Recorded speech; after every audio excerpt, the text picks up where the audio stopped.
Bom, quem sabe, quem lembra, não me façam passar vergonha, qual é o tema desse ano?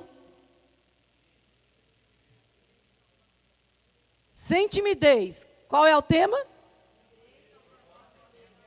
Amém. Igreja, propósito de Deus. Numa época que a igreja está tão mal falada, não é verdade, queridos? Tão queimada. Mas eu quero dizer para você que ela continua sendo o propósito de Deus. Você é a igreja. Amém? E dentro do tema do ano, nós estabelecemos temas mensais e o tema desse mês, que começa hoje, nesse domingo, é a obra de Jesus pela igreja. A obra de Jesus pela igreja. E o título dessa palavra é o propósito revelado em Jesus. Abra sua Bíblia no livro de Lucas, no capítulo 4, a partir do verso 16.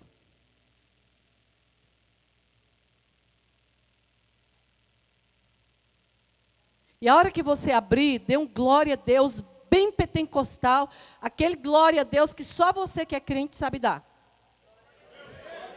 Glória a Deus. Aleluia. Abriu em Lucas. Glória a Deus. O Espírito do Senhor Deus está sobre mim. Porque Lucas 4, isso. Vamos ler a partir do 16. Indo para Nazaré, onde fora criado, entrou num sábado na sinagoga, e segundo o seu costume, levantou-se para ler. Então, vocês viram o costume de Jesus qual que era? Qual era? Ler. Você tem lido a palavra de Deus? Amém? Glória a Deus. Então lhe deram o livro do profeta Isaías, e abrindo o livro, achou o lugar onde estava escrito, agora o Espírito do Senhor Deus está sobre mim, porque o Senhor me ungiu para pregar boas novas aos quebrantados, e enviou-me a curar os quebrantados de coração, e a proclamar liberdade aos cativos, e a pôr em liberdade os que estão algemados, e a pregoar o ano aceitável do Senhor. Tendo fechado o livro, devolveu-o ao assistente, e sentou-se, e todos na sinagoga tinham os olhos fitos nele. Então passou Jesus a dizer-lhes: hoje se cumpriu o que vocês ouviram. Amém? Glória a Deus, aleluia. Nós vamos juntos prestar atenção em alguns detalhes do propósito pelo qual o Senhor Jesus foi ungido e veio até nós. O propósito pelo qual ele foi enviado à terra. Essa semana existe uma polêmica muito grande na rede social, você deve ter visto, de um pregador, que o pregador disse assim, muito bom, ele, por sinal, um menino novo, que tem pregado bem para os jovens, e ele disse assim, você é o centro de Jesus. E aí ficou aquela discussão, você não é, não é, não é. Eu quero dizer algo para vocês. Essas questões não nos levam a nada. Amém, queridos? Essas discussões bobas, que às vezes a gente vê na rede social, e aí tem aquele tanto de comentário, a palavra de Deus é clara quando diz para nós não nos envolvermos com isso. E chama isso de discussão tola. Então, queridos, hoje nós vamos ver o propósito pelo qual Jesus veio. E ele veio enviado pelo Pai para dar sua vida pela igreja. Amém? E no meio de tudo isso, nos oferecer algo tão precioso. Olha o que ele diz. Nós vamos juntos prestar atenção nos 2 primeiros detalhes dessa palavra. Ele me ungiu para pregar boas novas aos quebrantados. Amém? Segundo, enviou-me para curar os quebrantados de coração. Então, nós podemos entender aqui que Jesus, ele quer trabalhar diretamente num tipo de coração, num tipo de pessoa. Essas pessoas todas estavam como nós. Ele estava ensinando na sinagoga, que era a igreja daquela época. As pessoas estavam como nós, sentados. Ele não estava pregando para uma multidão que estava lá fora, na noite, na balada, e não sei aonde, mas uma multidão, umas pessoas que estavam no lugar onde ele estava, ouvindo. Amém, queridos? Assim como eu e você hoje. É que muitas vezes nós pregamos algumas palavras, falamos algumas palavras, lemos algumas palavras e passamos como se elas não fossem para nós. E eu costumo dizer que Jesus pregou foi para crente. A Bíblia, ela é para crente. Amém, amados? Ontem nós estávamos conversando, eu estava numa casa e conversando com uma pessoa, ele é um pastor, e ele estava dizendo que a linha que ele, da igreja que ele não acredita em libertação, né, Antônia? Mas olha o que Jesus diz aqui, o que ele veio fazer? Não é verdade? Então, a primeira classe de pessoas a quem Jesus foi enviado foram os quebrantados. Amém? Qual o significado da palavra quebrantado? Alguém sabe me dizer? Eu gosto de procurar sempre num dicionário secular para nós entendermos o que é que está sendo falado. Quebrantado significa enfraquecido, abatido, sem forças, vencido, dobrado, domado. Olha que forte. Vamos ver de novo? Enfraquecido, abatido, sem forças, vencido, dobrado e domado. Essa palavra domado parece tão estranha, não é verdade? Quando usa para a gente, né?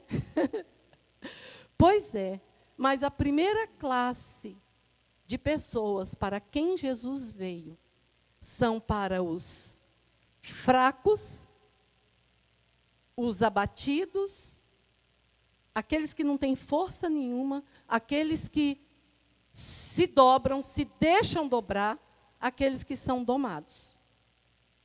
Amém, amados? A palavra de Deus diz no Salmo 51, 17, sacrifícios agradáveis a Deus são um espírito quebrantado, coração quebrantado e contrito, não o desprezará Deus. Essa referência nos diz respeito. O salmista, no Salmo 51, ele está dizendo que um coração quebrantado, quebrado, moído e contrito, Deus não rejeita. Talvez na sua versão aí esteja a palavra rejeita. Deus não despreza.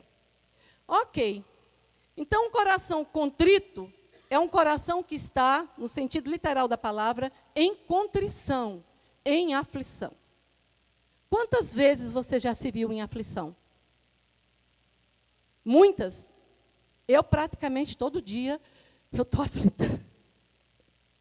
Praticamente todo dia tem um tipo de aflição, de preocupação. E por que Deus nos permite tudo isso? E olha essa classe, essa é a primeira classe de pessoas para quem Jesus veio. Para quem Jesus veio cumprir um propósito. Eu me encaixo nela. Você se encaixa? Amém? Aqui não diz que ele veio para, sabe, tirar, diz o propósito de Jesus. Na íntegra, qual é? Amém? Então, ainda dentro da primeira classe de pessoas, quem eram os seus seguidores? Pessoas como nós. Pessoas que estavam lá dentro da igreja, junto com ele, ouvindo. Ok? Jesus estava dizendo o que, meus queridos? Quando ele disse: o Espírito do Senhor Deus Jeová está sobre mim, porque Ele me ungiu. Essa palavra me dá vontade de chorar, é muito difícil eu ler ela sem chorar. Ele me ouviu para pregar, Ele me enviou, Ele me ungiu para pregar boas novas aos quebrantados de coração. E me enviou para curar os quebrantados. E hoje, queridos, muitas vezes, nós endurecemos tanto o nosso coração. Eu gosto muito de uma palavra profetizada por Ezequiel. Eu acredito que lá no capítulo 27, verso 37, ou 27, uma coisa assim. Deus diz através de Ezequiel assim: eis que eu aspergirei água pura sobre vós, e vos purificarei, e vocês ficarão limpos de toda a vossa imundícia. E eu tirarei de vocês o coração de pedra, e darei a vocês um coração de carne, um coração mole, um coração sensível, um coração quebrantado, e colocarei dentro de vocês o meu Espírito. E a palavra de Deus nos diz que quem convence-nos da justiça, do pecado e do juízo é o Espírito de Deus, que Ele já colocou dentro de nós. Então hoje nós não temos mais razão para endurecer o nosso coração. Na ministração da ceia, Paulo pregando aos Coríntios, na sua primeira carta, ali no capítulo 11, ele é claro, quando ele diz, coloca lá um tanto de situações, e dando um ensinamento sobre a ceia, e aí ele diz assim, é por isso, quando ele fala assim, comeis e bebeis sem discernir o corpo, ele diz, é por isso, que tantos de vós, hoje, são doentes. E eu acredito que quando Jesus diz aqui, que Ele veio para curar os enfermos, Ele está falando de uma enfermidade interior. De uma enfermidade no coração. Aí, queridos, a palavra que ele lê, quando ele termina de ler sobre o que Isaías falou a respeito dele, ele diz assim, hoje se cumpriu o que vocês estão ouvindo. Hoje se cumpriu o que está escrito a meu respeito. E aí, ele lendo, o Espírito do Senhor, Deus Jeová, está sobre mim, porque Ele me ungiu para pregar boas novas aos quebrantados de coração. Aqueles que têm um coração quebrado, que têm um coração dobrado, que têm um coração domado pelo meu Espírito. Aqueles que não importa se pecou, se deixou de pecar, não importa como viveu, aqueles que se dobram diante das minhas palavras. E para curar os de coração quebrantado, sabe o que ele estava dizendo? Eu fui ungido e eu fui enviado para pregar para você que está quebrado, para você que olha para você e acha que não tem mais jeito, para você que muitas vezes todo mundo rejeita, para você que muitas vezes se sente inferior. Sabe o que ele está dizendo? Ele está dizendo assim, eu tenho boas novas para você, eu tenho novidade de vida para você. A palavra evangelho significa boas novas, algo novo. Sabe o que ele está dizendo? Ele está dizendo para essa classe de pessoa: eu sou o caminho, eu sou a verdade, eu sou a vida. Ele está dizendo: eu sou a videira verdadeira, eu sou o pão vivo que desceu do céu, eu sou a fonte de água viva, eu sou o alfa e o ômega, eu sou o princípio e eu sou o fim. Eu sou a brilhante estrela da manhã, eu sou o sol da justiça. Essa é a boa nova de Jesus, Ele é o grande eu sou. Eu sou aquele que te sara, eu sou aquele que te cura, eu sou aquele que te diz: não temas, porque eu sou contigo, eu te ajudo, eu te fortaleço e eu te sustento com a minha destra fiel. Era isso que ele estava dizendo. Essas são as boas novas. Ele veio, e Ele veio para trazer boas novas para nós. Eu sou a porta das ovelhas, e eu sou aquele que te dá vida, e vida em abundância. Ainda que o ladrão veio, roubou, matou, destruiu muita coisa, eu vim para que você tenha vida e vida em abundância. Esse é Jesus. Esse é o Jesus do qual Isaías estava falando. E aí, queridos, depois de ouvir as boas novas, a cura começa a brotar sem detença. Depois de um coração quebrado, um coração moído, um coração rendido, um coração aberto para ouvir as boas novas, começa a brotar cura. Começa a brotar cura. E a cura começa a brotar sem detença. As suas aflições, as suas angústias, os seus medos, as suas frustrações, aquilo que deixou o seu coração pesado, as decepções, aquilo que deixou o seu coração enfermo, começa a ser curado.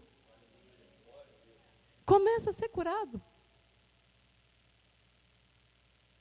Porque Ele trouxe a palavra de vida.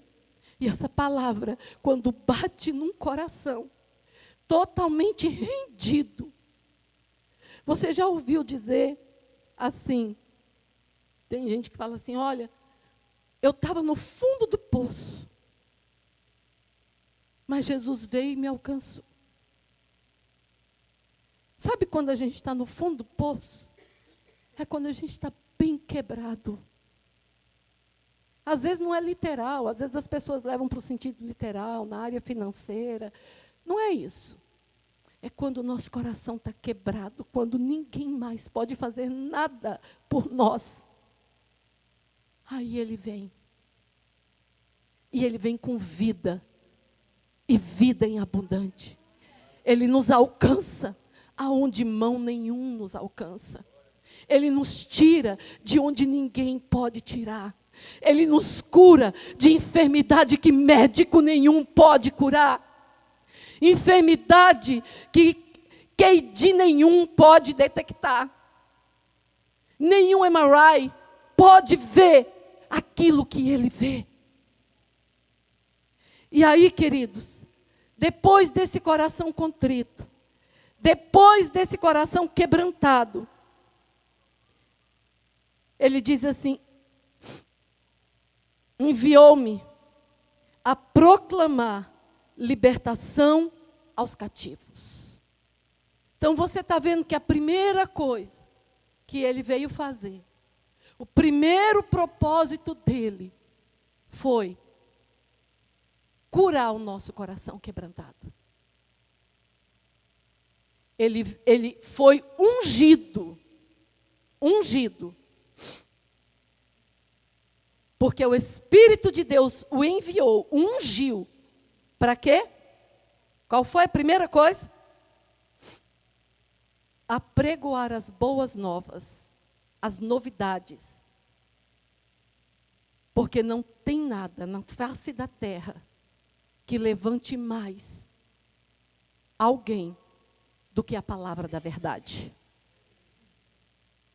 Há uma palavra de verdade. E aí ele cura os de coração quebrantado. E aí ele começa a proclamar a libertação. À medida que eu vou andando com ele, rendida na presença dele, ouvindo a palavra dele, o que diz a palavra de Deus? Em Mateus 8:32, e conhecereis a verdade, e a verdade vos libertará. A verdade nos libertará. E a pôr em liberdade os algemados. E olha o que ele vai dizendo em seguida. Estou em Isaías 61, se você quiser ir lá. Isaías 61, eu vou ler o 2 agora. A apregoar o ano aceitável do Senhor e o dia da vingança do nosso Deus. A consolar alguns que choram. É assim que está na sua Bíblia? Como é que está na sua Bíblia? Como? A consolar todos os que choram. Todos os que choram. E a pôr sobre os que estão em Sião, de luto, uma coroa ao invés de cinzas, óleo de alegria ao invés de pranto, vestes de louvor, ao invés de espírito angustiado. Oh, Jesus. A fim de que se chamem carvalhos de justiça, plantados pelo Senhor, para a sua glória. Esse é o propósito pelo qual o Espírito do Senhor, Jesus declara, o Espírito do Senhor está sobre mim, porque Ele me ungiu, Ele me enviou para você, igreja. E Ele diz assim, e edificarão os lugares antigamente assolados, e restaurarão os de antes destruídos, e renovarão as cidades arruinadas e destruídas, de geração em geração. Você prestou atenção que ele revelou o propósito dele, o propósito pelo qual ele foi enviado à igreja, e agora ele está revelando o propósito da igreja, depois de ser curado, depois de ouvir as boas novas, depois de ser curado, depois de ser liberto, depois das algemas caírem, depois de ser plantados como carvalho de justiça, para a glória do nome de Deus, qual é o propósito pelo qual Ele fez tudo isso em nós? Vamos ler agora?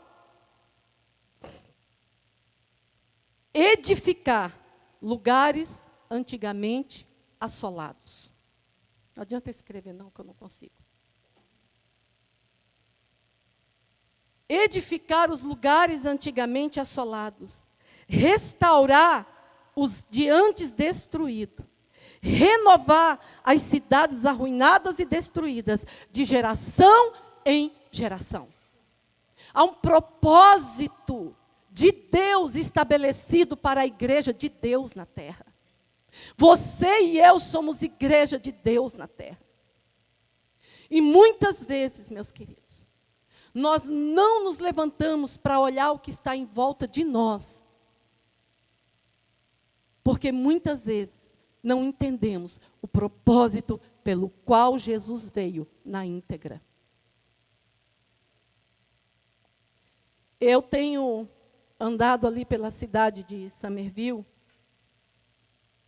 Na realidade, a gente anda assim, eu e a Cris, há muitos anos que nós andamos profetizando naquela cidade. Profetizando naquela cidade. Nós nos reunimos aqui para orar, para profetizar sobre a cidade de Lou. com o desejo de ver a cidade restaurada, avivada. Não é isso, queridos? A mesma coisa em Summerville, a mesma coisa lá em Uber, a mesma coisa lá em Everett. Esse é o nosso chamado, esse é o chamado da igreja. O Espírito do Senhor Deus Jeová já está sobre mim e você. E Ele nos ungiu quando Ele morreu, quando Ele disse: está consumado. A palavra de Deus diz que o véu do templo, ele foi rasgado de alto a baixo, lugar que fazia separação entre nós e Deus. Ele foi rasgado de alto a baixo. E Ele assim nos deu livre acesso ao Pai. E Ele assim nos deu o Espírito de Deus, o mesmo Espírito que ungiu Ele para esse propósito, é o mesmo Espírito que está sobre nós e que nos ungiu para esse propósito. Nós somos a continuidade do ministério de Jesus na terra. E aí, queridos, olha o que ele vai dizendo. Estranhos se apresentarão e apacentarão os vossos rebanhos. Estrangeiros serão os vossos lavradores e vossos vinhateiros. Ele dá o propósito, agora ele fala da recompensa. Mas vós sereis chamados sacerdotes do Senhor, e vos chamarão ministros do nosso Deus. Comereis as riquezas das nações, e na sua glória vos gloriareis. Você pode tomar posse disso? Essa promessa é para mim, para você. É para mim, para você. Em lugar da vossa vergonha, tereis dupla honra. Em lugar da afronta, exultareis na vossa herança. Por isso, na vossa terra, possuireis o dobro e tereis perpétua alegria. Diga: perpétua alegria, alegria, alegria, porque Ele enxugará todas as lágrimas dos nossos olhos. Ele declara aqui que nós não vamos chorar, que Ele vai enxugar as lágrimas. E aí ele diz assim: porque eu, Senhor, amo o juízo e odeio a iniquidade. Dar-lhes-ei fielmente a sua recompensa, e com eles farei aliança eterna. É algo que Ele já cumpriu na cruz do Calvário. Ele já fez uma aliança eterna conosco. E se a palavra eterna fala de eternidade, é algo que não tem fim, não tem como eu e você quebrar mais aliança com Ele. Ele já fez essa aliança conosco. E aí ele começa dizendo: a sua posteridade será conhecida entre as nações, e os seus descendentes no meio dos povos. Todos quantos os virem, os reconhecerão como família bendita do Senhor. Aleluia. Eu vou ler de novo. Eu vou ler de novo. Você já pensou? Já pensou o Clay e a Ellen andando assim com as meninas?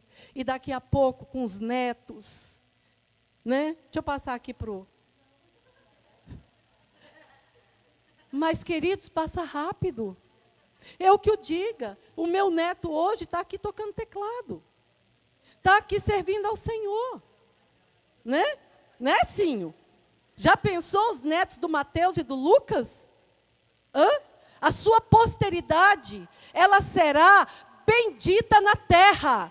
E todos quantos os virem, dirão: eis aí a família bendita do Senhor. Aonde você for andando, aonde você for passando, as pessoas vão olhar para nós e dizer assim: eis aí a família bendita do Senhor. Gente, isso é glória demais. Isso é glória demais. Regozijar-me-ei muito no Senhor.